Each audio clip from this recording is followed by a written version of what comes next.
ګلونه کو په باغ کې وي او کو په کور کې، په دواړو صورتونو کې ورته د لیدونکو پاملرنه راګرځي، ځکه چې په قدرتي توګه ګلان د انسان په روح او جسم مثبت اغیزې کوي. همدغه مقصد ته دوام ورکول لپاره د پیښور په ظریف پوهنتون کې د ګلانو یو نندارتون را جوړ کړی شوی و، چې پکې لیدونکي کولی شو چې بېلابېلو ډولونو ګلانو ننداره وکړي. د دې غونډې منتظم او د پوهنتون ویسي ډاکټر جهان بخت وایي چې دا غونډه یې ځکه په پسرلي کې را جوړه کړې چې په دې موسم کې زیات ګلان غوړېږي او دا نه یوازې خلک د خوشبویۍ لپاره کاروي، بلکې ناروغانو او خادو کې د ډالۍ په توګه هم کارول کېږي. نو دغه استعمال ته په کتو سره دلته پرې زده کوونکي څېړنې هم کوي.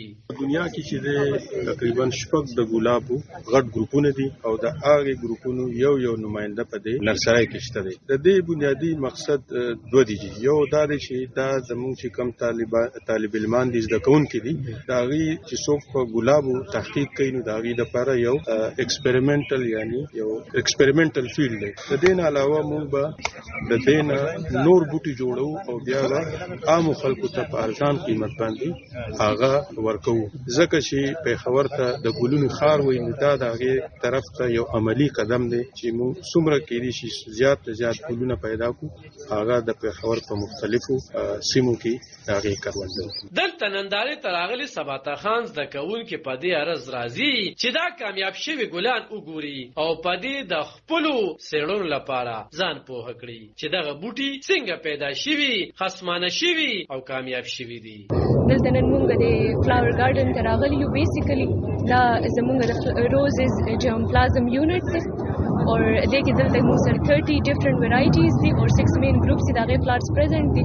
نو چونکې دا موږ سټډیز کې وایو نه غي د لپاره موږ راغلي موږ چې دا موږ وګورو ویزیبلی چې دا دلته دې کې څه ډیفرنسز دي په روزز کې او څنګه دا وي. نو دا یو پلس پوینټ دی. موږ ورکوالي نه پولینیشن باره کې هر څه وایو چې پولینیشن کیږي، هغه نه دا موږ ته بینیفټس ملاويږي. خو نن موږ وکتل چې او لکه هني چرته چې فلاورز ډیر دي او کلر زیات دي، نو دلته کې هني بیزم زیات دي.